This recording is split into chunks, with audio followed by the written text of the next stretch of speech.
So, can you tell me about what got you into being this type of an attorney? Certainly. Back in 1990, my daddy, he had a job at Masonite Corporation, Spring Hope, North Carolina.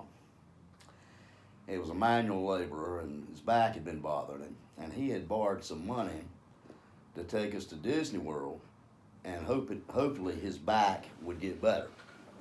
It was on the last day of the Winter Olympics in 1980. Most of you remember that's when the United States won the gold medal in hockey.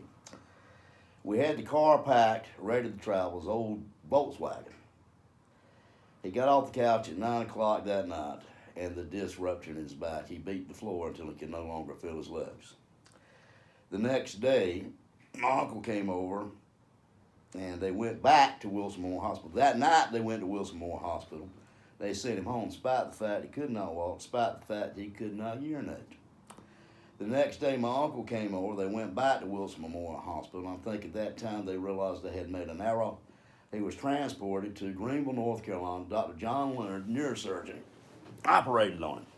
And of course, that was in the days when you could smoke in the hospital. John Leonard had a cigarette and looking over the scans, and he gave my daddy that cigarette before he went into surgery.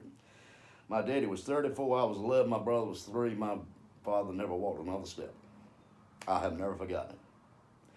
And somewhere after that time, I thought about being a lawyer. I guess maybe in high school I really started thinking about it.